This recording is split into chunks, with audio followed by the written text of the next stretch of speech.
again where I went wrong, letting you sink in. Could I believe how you deceive? You be you doesn't mean that I should leave. You let me go and never know how anyone could get this low.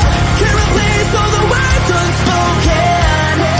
Too late to turn back now. I only see the world is broken, but I can only wish you well when I am the one. Never been done, and I'm not about to let myself come undone.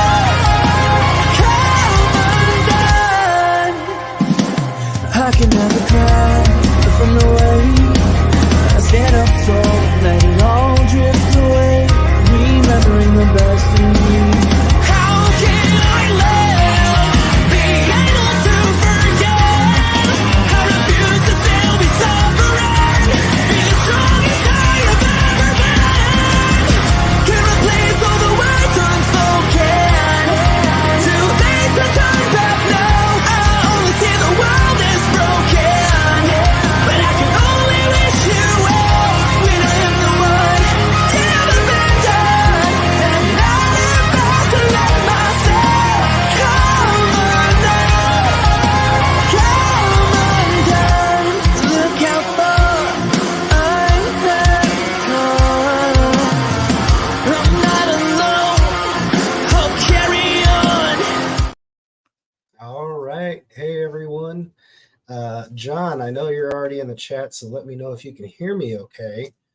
I'm back, everyone. And for those of you who are on my Facebook, you know I caught the Rona, and it's the third time I've caught it. So I caught it. I know for a fact I had it before it was announced, right? When everyone got super sick at the very beginning, that was rough. And then I got it a second time when I was, hey, what's up, Ryan Maxwell? Good to see you, brother. Glad you're upright and kicking, brubby bro. Absolutely. Absolutely. I'm still here. I'm kicking. So yeah, the second time I got it was rough. And that was when the military, the Oregon Air National Guard, was activated to assist in the hospitals. So I was assigned to Medford, Oregon. So we drove over the mountainside, and I came down with COVID and was quarantined in my hotel room. And I felt super bad because for like 2 weeks, I just sat in the hotel while all of my troops were in the hospital working. There was like 2 or 3 of us that came down with COVID before we ever got to assist in the mission. So that was rough. But this time when I got it, so I was at DragonCon, and it was such a wonderful time. But, you know, there's 65,000 plus people at this event, and you're all in a very tight, confined space. So you got the germs floating around, and yeah, I tested positive as soon as I came back home, and it knocked me out for about 48 hours. But I'm back, and I'm still here. So I figured I'm feeling a lot better today. I figured I might as well come on, do an update with you guys, let you know what's going on. So I'm super excited to see you guys, the 1 or 2 of you in the chat already. And yeah, let's go ahead and let's get into this. So what are some stuff? Let me know if there's anything you guys want to know about in the chat. But let's talk about DragonCon. So this was my first time going to DragonCon, and it is a convention in Atlanta, Georgia, that has really been a highlight for many authors in the lit RPG space. And it was such a incredible time getting to sit down and have some very deep, genuine, and meaningful conversations with fellow authors. And granted, there were some fans there, and there were some readers, and it was such a great time to spend time with them, to get to know them. But as a writer, as an author, it was really great to be amongst peers. And I specifically remember Harmon Cooper walking in. So for those of you who are lit RPG fans, I think you definitely know who Harmon is. And he walks into the hotel, and he's like, TJ, what's going on, man? It's great to see you.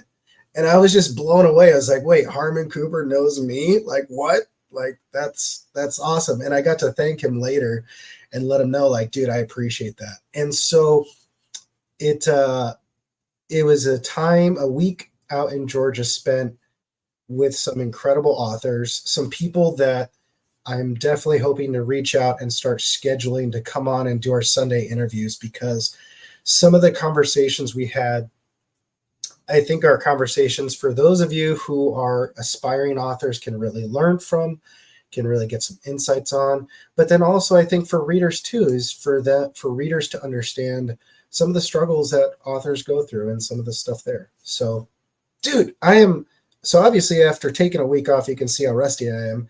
First off, I need to let's take a break and thank my Patreon followers up here at the top. So we've got Bernard in our warrior status. We've got our fighters, Maxwell, who's already in the chat, Foster, and then Q, as you guys know, who's already our second author within Warrior Publishing. And then we have Defender LG. So to my Patreon followers and supporters, thank you so much. Man, I'm out of it. I need to make sure I give you guys some respect, because it means a lot to me that you guys are following and supporting. So thanks so much. Okay, so with that, let's get back to that. So DragonCon was great. There's so much to do there. And there was 1 or 2 days where I finally had to stop, and I just stayed in my Airbnb and just watched Netflix. I was so exhausted. And as some of you may know, I am an introvert. I am a super introvert. So being in that environment with so many people and having to spend a lot of time and energy being an extrovert and engaging and stuff, it really wore me out. So there was 1 or 2 days that I just spent in my Airbnb for the most part, and really relaxed and got to catch up on some Netflix, like I said. So there's that. So that was DragonCon. That was a great time. If you guys are thinking of going to it, I would do it. I mean, my good friends Stephen Landry, Richie Stevens, just go to their social medias and check out their book hauls. BJ Wood, guys are leaving the con with like 20 free books signed by the authors. Like, it's such a huge time that authors get to give away their work and as a thanks to the fans. So I mean, check it out. Oh, Richie Stevens, my man. I hope you're feeling better, dude. That's what's crazy. I mentioned Richie and Stephen Landry, and sure enough, Richie pops into the chat. I'm doing good, brother. Good to see you. I left with 52. Well, humble brag there. Richie, which if you guys look at Richie's TikTok, he shows you his bookshelf, his entire bookcase, really, that he bought for all of his book haul. So there's that, that is, where did I put it? Here you go. So this is one of the things that I got from DragonCon that I'm super excited about. My autographed copy of Pop Smoke by Stephen Landry, friend, fellow author. And of course, he has the quack quack, because we have a shared passion of ducks. And what was funny is Stephen hands me the book, and he's like, hey, I figured I might as well give you your competition. So both Stephen Landry and I have submitted and have been accepted for the self-publishing sci-fi fantasy awards. So both of our books, The Dying Braid Hunters and Pop Smoke, are up for consideration. So I think Pop Smoke is in the sci-fi realm and I'm in the fantasy, but I'm super excited to dive into this one. I think this might be my next read or check out. And, it was so cool getting to spend time with him. He's such a great person, and Richie as well. So, look at that. The book very well. Yep, absolutely. So I did get a book call there, and that was great. So there's that. Okay, what else do we got going on? Anvil Magazine. So like I've mentioned in the past, I submitted a short story to Anvil Magazine. Originally, I was planning to do 2 short stories, one on the fantasy side within the Dying Breed universe, and one from Call Sign Bloodbath and the Scalpel universe, right? And with the schedule and everything, I was only able to submit 1 story, which was out of the Scalpel. What did I call that? Recover the Jackpot. And it follows one of our characters called Sweep. That is his call sign. And it's super action-packed. It's super fun. It is in the Patreon for those that want to check it out. But I should hear back within the next week from Anvil Magazine if they have accepted it or not for the winter issue or spring issue. whichever the next issue 3, I think. So fingers crossed on that. Hopefully they like to pick it up. And if not, then we'll probably put it on Royal Road. And the reason I transitioned that is because Call Sign Bloodbath is now fully published. Like the last chapter and the special thanks published this morning, 40 minutes ago. So I'm super excited that all of the book is up. So if you guys haven't checked it out now, it's completed. It's done. 131,000 words for free for you guys to read through and watch. Currently, we have 57 followers of the book, 13 marked as favorites, and the average rating is a 4.71. Looks like I have some catching up to do. Just a little bit, Richie, just a little bit. So it's 23 chapters, and I'm really grateful because we are currently rated, or excuse me, our ranking is 9,166. So there's over 45,000 stories on Royal Road for free. The fact that I broke into the top 10,000 has meant a lot. So I hope you guys check it out. It's really fun, and it's dark. It's very grim dark. It's very action and packed. And I've loved the feedback so far. Gotten some great feedback. So there's that. So Call Sign Bloodbath is up. It's on Royal Road. Go check it out, you guys. Have some fun. Let's see what else is going on. So there's no updates on the audiobook for The Dying Breed, unfortunately. I know Tom just moved into a new house, a new location, so I'm hoping that he's got a good audio studio set up for him that will, help him in the future with this. So hopefully we'll get some more news soon. A completion date would be great. That would be awesome.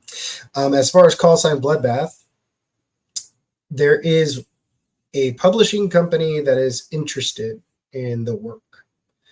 So I am probably going to reach out and have some further discussions later with them.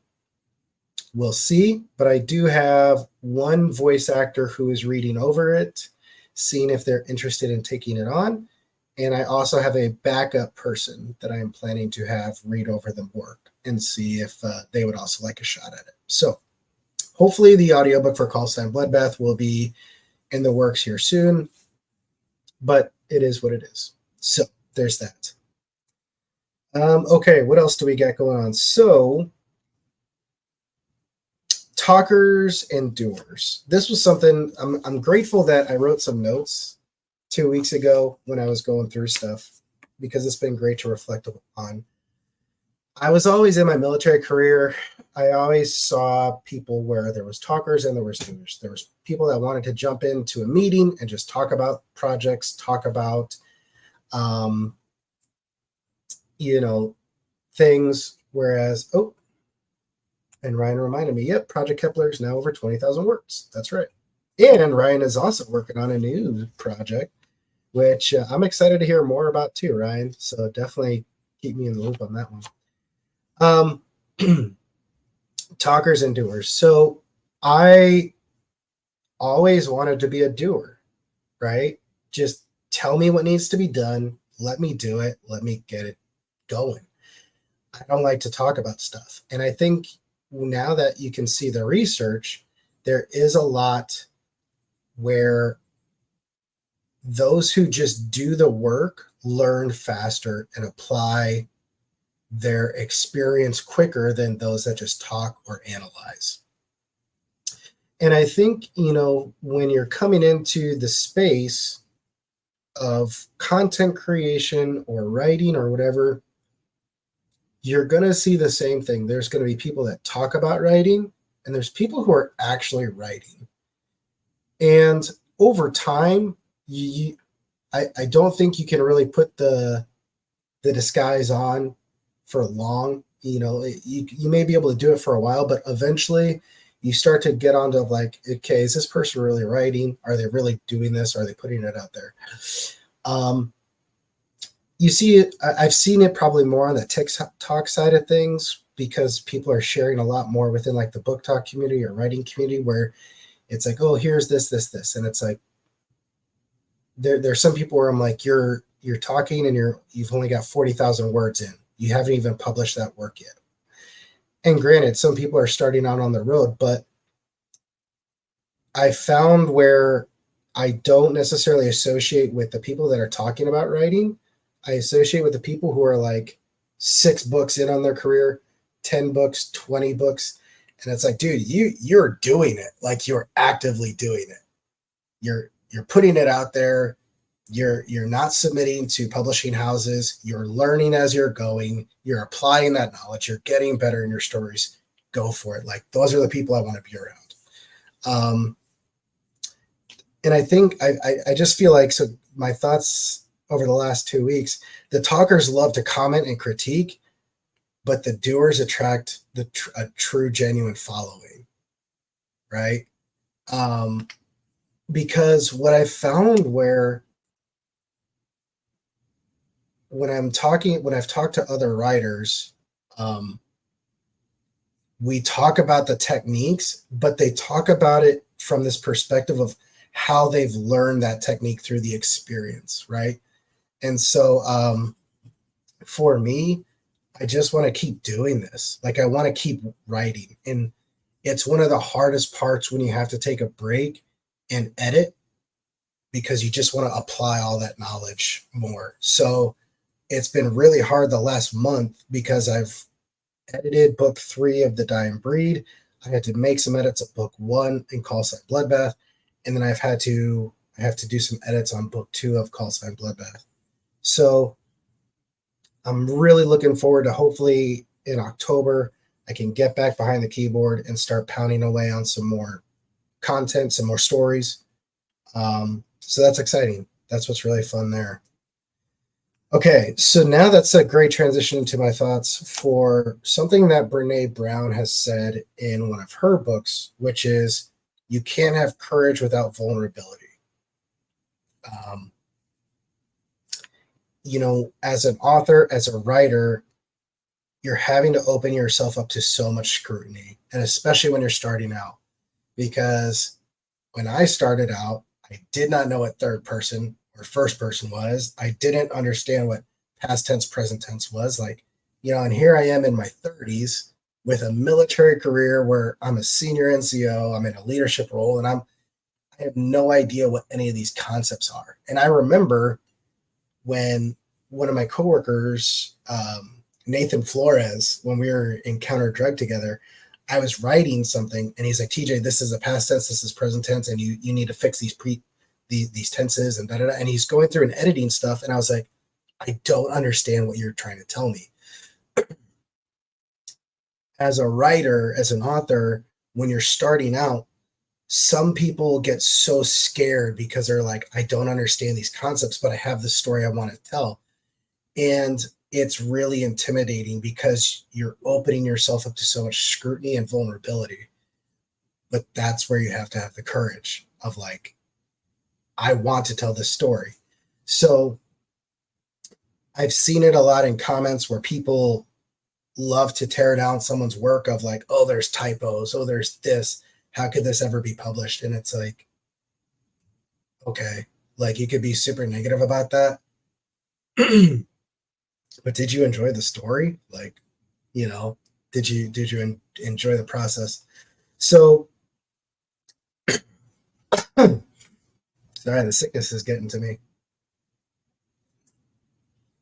So don't be afraid to be vulnerable. Just have the courage. If you're compelled and you have this passion of writing this story, if you're passionate about wanting to pursue this, whether it's a hobby, whether it's professionally, whatever it is, have the courage to be a little vulnerable.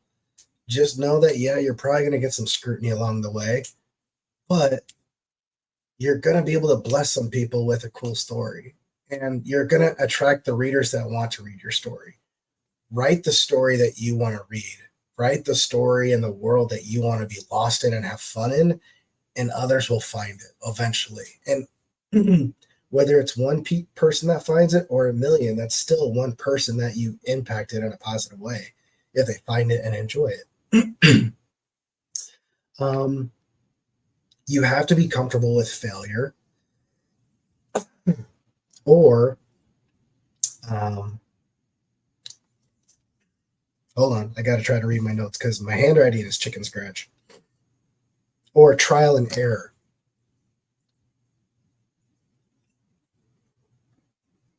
I think once we start to go down this road, you start to see like the dying breed was like my passion, right? That was my heart. That was my first story.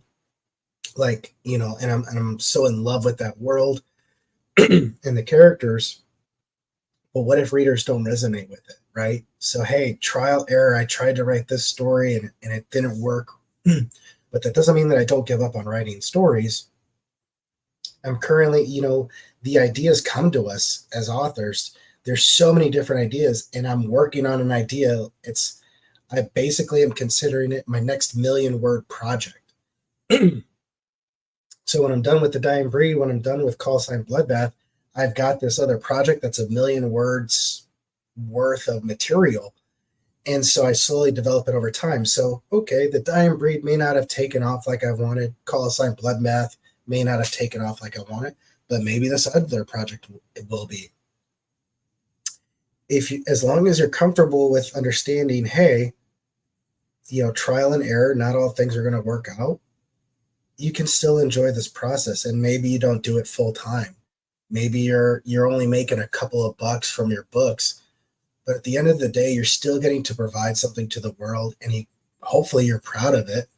And hopefully it's just, hey, yeah, this is what I learned from this series to that series. This is what I applied from this series to that series.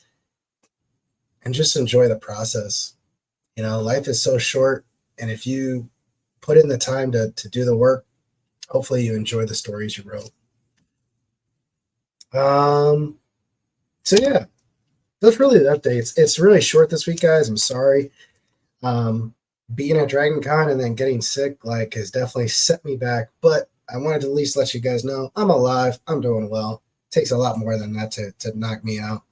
But yeah, so let's see what else. It's football season, and I am a huge college football fan. And I'm also a Detroit Lions fan. So the fact that the Lions took out the Chiefs on opening game, that was pretty epic. That was pretty cool. So, yeah, football season, there's definitely football in the background whenever I'm writing. So I may not get a whole lot of words in the next coming month or two, but at least I'll get to enjoy some college football. So let me know if looks like we got 2 people still with us. If you guys have any questions, want to know anything more, definitely hit me up. Let me know. But yeah, other than that, I've got some other work to get done this weekend. I've got to try to catch up, but at least wanted to jump on and give you guys this quick update. Tomorrow, you guys might want to tune in. I've got a good friend, fellow author, who is with Athon Books, Seth Ring. Seth has got like 20 books under his belt now. I'm super excited for him to come on and do the interview. We were both at DragonCon, and I messaged him and I just said, hey dude, did you get the Rona like a lot of us? Are you okay for this interview? And he's like, well, I didn't get the Rona, but as soon as I got home, I got the sickness that my family had going around the thing. So I didn't get Rona, but I still got sick, but we should be good to go for Sunday. So with my raspy voice, I'll just make sure I have a lot of caffeine with me. But tomorrow, 6 p.m. Pacific time, Seth and I are going to be doing our interview tomorrow. Be sure to check in for that. We get to hear his story, hear how Seth started out. Really great guy. He's been a great friend. He's been able to give me some great advice as I've gone through the writing process. So that is tomorrow's interview. We then have Brett Humphrey coming on the week after that. And I'm hoping to fill the next 2 to 3 months with some amazing authors. I've got to extend the invite out. I've got to make sure that we get everything lined up in the schedule. But yeah, I'm excited to see what the next 2 months will look like for you guys with interviews. So that's all I got. Looks like we don't have much else going on in the chat. So thanks so much, you guys. Thanks for all your support. Be sure to check out Call Sign Bloodbath for free on Royal Road. Let me know your thoughts on it. But without any further ado, I hope you guys have a great weekend. I hope you guys are staying safe. put on some football, enjoy life, enjoy the good weather. And yeah, we'll see you guys hopefully tomorrow and next week.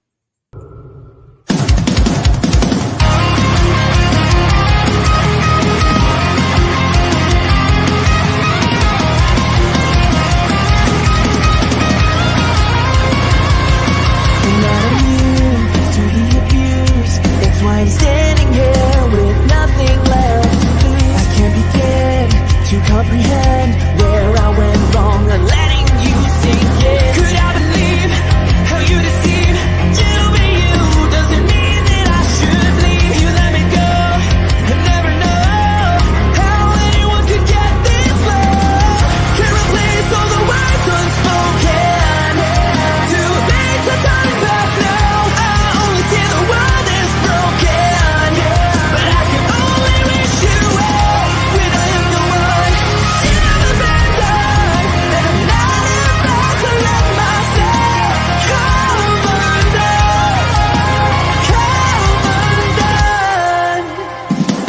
I can never cry from the way I stand up tall, letting all